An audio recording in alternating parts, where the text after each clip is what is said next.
Mi nombre es Mónica Patricia, soy psicóloga, cristiana. Bueno, ya verán por qué es que yo hago como esa énfasis en que soy cristiana. Y bueno, digamos que vine de una familia muy bonita, unos padres que están a punto de cumplir 50 años de matrimonio. Ya te podrás imaginar que uno pues anhela eso mismo para la vida de uno, ¿cierto? Entonces, bueno, soy de una familia muy bonita. Mis padres van a cumplir 50 años de casados este año.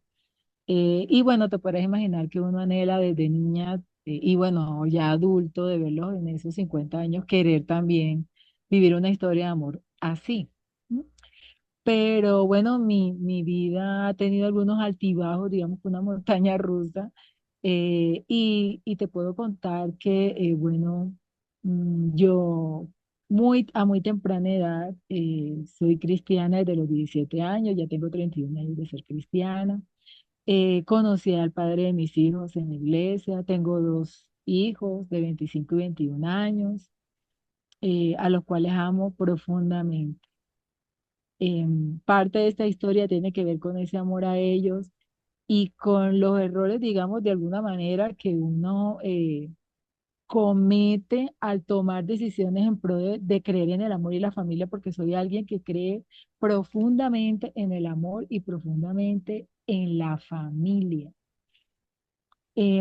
Bueno, me caso, tengo mis hijos y desafortunadamente eh, no se pudieron dar las cosas con él, a pesar de que también era cristiano, pero en su corazón había otra persona con la cual él vive ahora.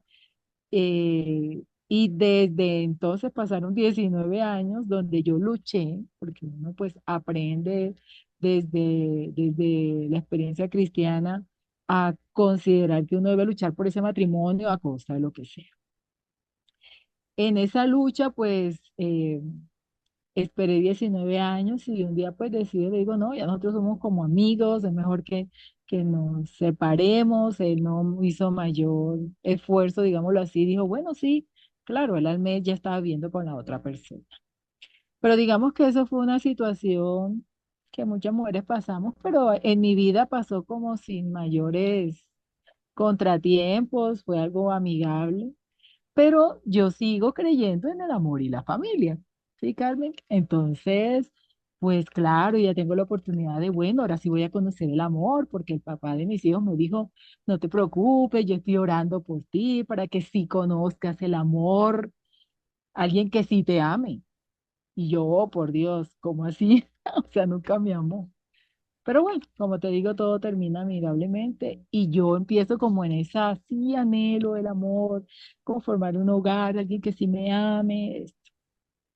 En ese proceso, pues, yo conocí una persona eh, que era padre de familia de uno de mis estudiantes. No sé si lo había mencionado, pero soy psicóloga y soy orientadora en uno de los colegios distritales de Bogotá, Colombia. Entonces, lo conozco, pues ya ella estaba soltera, em, y como que empezamos a, bueno, lo llamo y lo atiendo porque él tenía una niña, bueno, tiene una niña que tenía bastantes dificultades y nadie comprendía por qué esas dificultades de aprendizaje, atención dispersa, bueno, una cantidad de cosas, y pues yo en esa indagación lo cito. Allí lo conozco, conozco como la historia que él me refiere, de que estaba, que se había separado, que la mamá de la niña se había ido con otras personas y que bueno, él se había finalmente quedado con los chicos, una parejita, y que él estaba en esa lucha como padre soltero con sus hijos. Y bueno, ahí empezamos como una relación y que se convirtió como en amistad, tanto al punto de que yo estoy presente porque él tenía una hermana menor que muere de cáncer y yo le hago hasta el acompañamiento, o sea, se hizo como la amistad. Y pues yo veía que era una familia creyente, eh, al parecer de buenos principios. Bueno, todo se mostraba así como bien. Y pues fuimos estableciendo la amistad, nos convertimos en buenos amigos. Eh, y con el tiempo, porque no fue algo así de hoy lo conocí y ya mañana en 3 meses ya nos ennoviamos, no. Pasaron como 3 o 4 años todo ese lapso. Pues uno conoce lo que pienso que uno cuando conoce a alguien lo conoce en lo que la persona se deja conocer. Hoy lo creo que es más así, la verdad. Porque lo que la otra persona no se deje conocer, tú no lo vas a saber jamás. Y ya me entenderán por qué lo digo. Muchas veces Entonces, tenemos en ese muchos conoce. años con una pareja, muchos años, y no la terminamos de conocer. Es más, he oído frases que dicen, ¿quieres conocer a alguien? Divórciate de ella, para que veas quién es. Entonces, eh, bueno, nos conocimos en lo que se conoce, pues, dos personas en la amistad, pues mira lo había acompañado en la muerte de una hermana. Bueno, fue algo como, me parecía bonito, además que tenía, bueno, tiene esa capacidad de habla que encanta, digamos, y a mí me gusta mucho la persona que habla bastante, porque me gusta hablar hasta las horas que sea de la noche, más madrugada. Él tenía esas características, o las tiene. Y empieza como esa relación tan fuerte, tanto que yo sabía de las, digamos, novias supuestas que había tenido, y yo le contaba de las personas con las que había salido, hasta que en alguna ocasión me dice, ay, venga, deme una oportunidad, usted mira, le da oportunidad a mucha gente y usted a mí no me la da. Y yo dije, bueno, pues sí, lo conozco, mira, lo acompañé en esta situación de su familia, como que pensé que había conocido la vulnerabilidad de la familia en una situación de esas, y bueno, uno allí logra aparentemente conocer en profundidad o en alguna profundidad una familia o una persona, en una pérdida de esas, ¿no? Y bueno, yo digo, bueno, pues voy a darle la oportunidad. Nos ennoviamos en el 2019, repito, con una amistad suficientemente larga, me parece a mí. eh, y rápidamente, bueno, yo después logré entender que las personas narcisistas, porque, bueno, aquí como te decía en algún momento, en mi historia hay muchos tópicos, ¿no? Hay muchas cositas, muchas historias dentro de la historia. Y dentro de eso vamos a tocar algo de las personas que son narcisistas. Y parte de las características de un narcisista es que cuando llega a la vida de alguien, ya quiere embarcarse y capturarla y casarse como para que no se le escape, ¿no? Hasta que se entere quién soy, algo así. Entonces fue como a los 3 meses de noviados nos casamos, A los a tres, los 3 meses, a los 3 meses de noviado.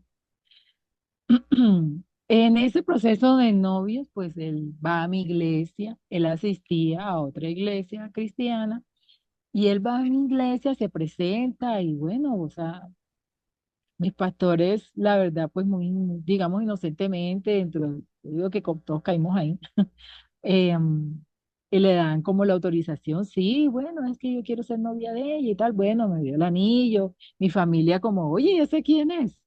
Pero bueno, mi familia siempre ha sido muy respetuosa y, y, y pues se los presenté y todo, pero bueno, el noviazgo, no, y me voy a casar. Y ya, pero tan rápido, pues no, no, pues yo lo conozco hace rato, bueno, yo di todo lo que les acabo de explicar. Y empieza, pues nos casamos en la iglesia, se bautizó, o sea, hubo un proceso, él se bautizó en la iglesia, hizo unos cursos, sus hijos también, porque él llega al hogar con 2 hijos, una parejita, y yo también llego con 2 hijos. Pero él ya tenía 2 hijos antes de esos dos que vivieron conmigo, que están en el exterior. Bueno, yo le decía a él que porque él no tenía tanto contacto con los hijos del exterior, y él manifestaba que la mamá tenía como unas características mentales, según lo que él contaba, que estaba como loca, y a veces le decía cosas a los hijos, eh, y que le tenía como la cabeza dañada a los hijos mayores, y que por eso ellos no tenían una buena relación. Bueno, finalmente eran hijos adultos que ni siquiera estaban acá en Colombia, y tal vez, digamos, dejé pasar ese asunto. Como te digo, enamorada del amor, creí que, oh, llegó el amor de mi vida, el que ahora sí. eh, voy a disfrutar el amor de un hombre como tal. Entonces, bueno, se empiezan a presentar como unas banderitas que les digo, o sea, hay que prestarle atención.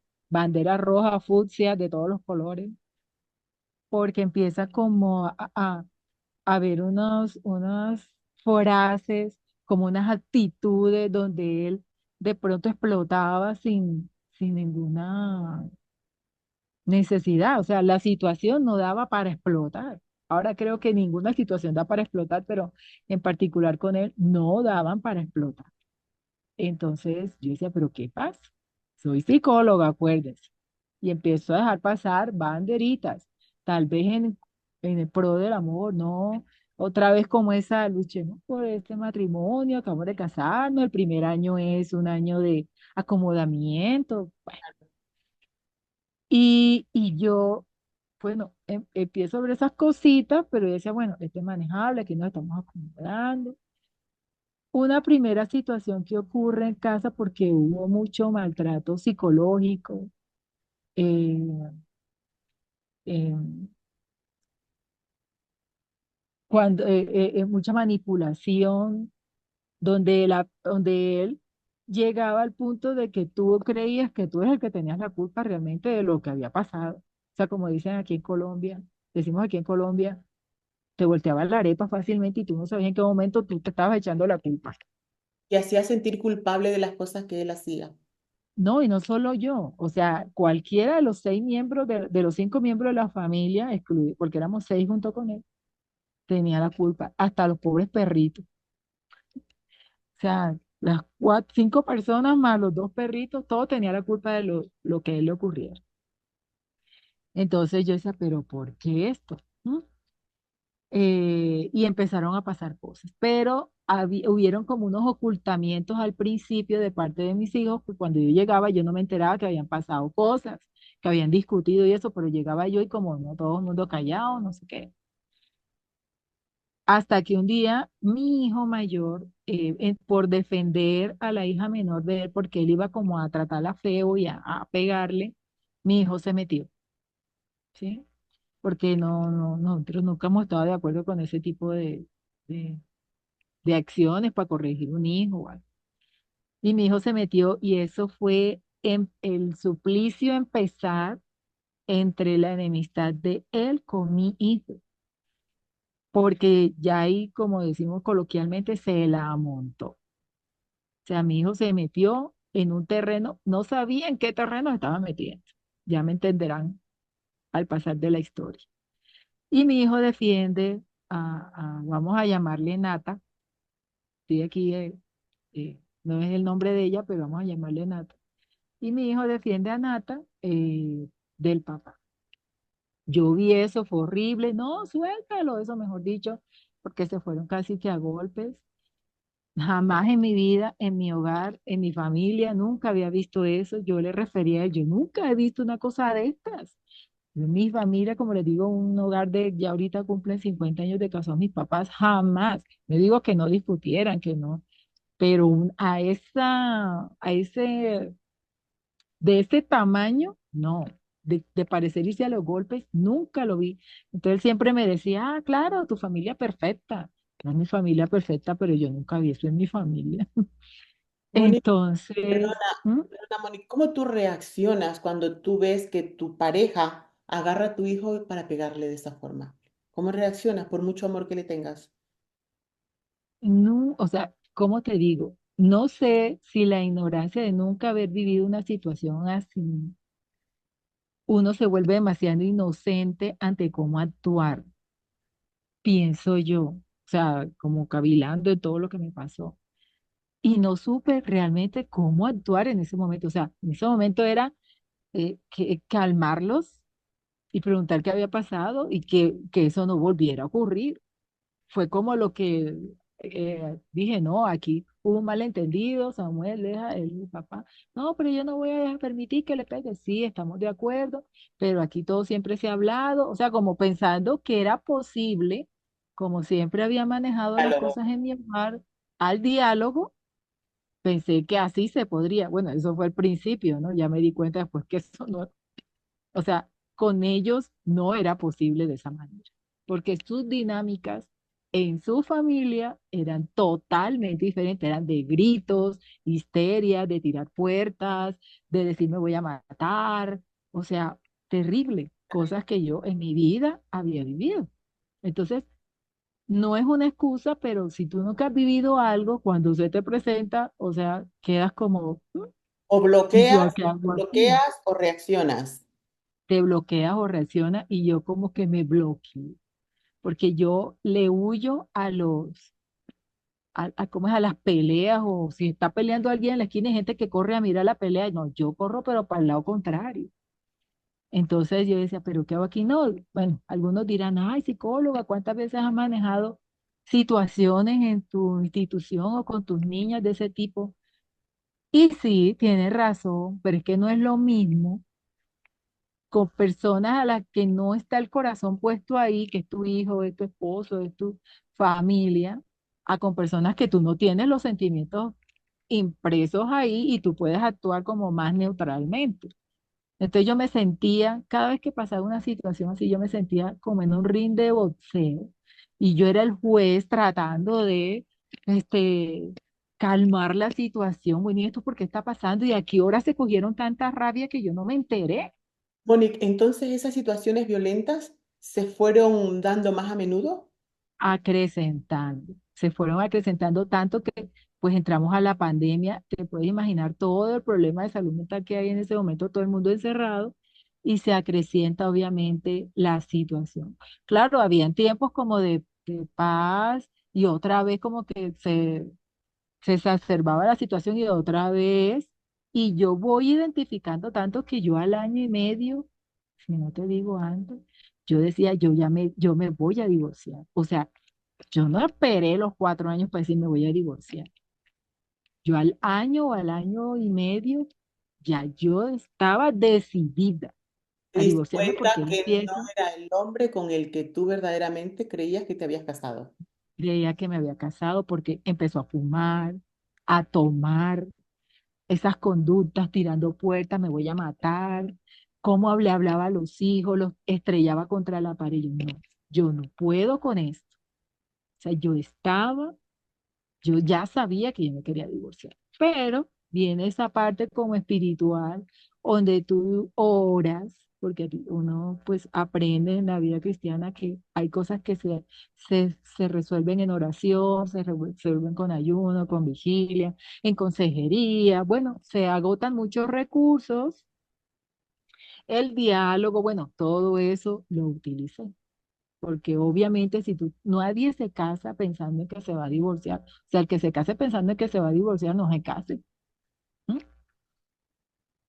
Y empiezan a ver esas situaciones al punto de que ya no solamente esas tiradas de puerta, sino que las histerias iban a que ya yo era una loca, una hijueputa, una malparida, y de ahí para allá me aprendí todas las palabras que en mi vida había oído hacia mí despectivas. Ya no eran banderas, ya eso eran, no sé, ¿Cómo te sentías horrible. tú? ¿Cómo te sentías tú cuando esta persona te llamaba de esa forma? No, yo le reclamaba, yo le decía a mí, nadie me ha tratado así. Por menos cosas me separé del papá de mis hijos. Uy, eso era peor. Pero él encontró en mí como, siempre encontraba como una barrera, porque él no, a pesar de que hacía todas esas cosas, él no veía que yo me achantara. No sé si entienden el término Sí. de Ajá. achantarme, sino que yo seguía empoderada como la mujer que siempre he sido. Pero mi salud sí, fíjate, se fue deteriorando porque o sea, mi cuerpo empezó a expresar todo lo que recibía, fue engordándose, al punto que llegué a pesar 106 kilos, 36 kilos por encima de mi peso. Ya. Y él, en sus disque formas de amar, decía, no importa si llegas a pesar 200 kilos, que yo te voy a amar. Y yo no quiero pesar 200 kilos. Yo siempre he sido una mujer elegante, o sea, bien puesta y yo no quiero pesar más. Pero mi cuerpo no respondía ni a la dieta ni a nada. O sea, el estrés me estaba consumiendo y se estaba manifestando, era así.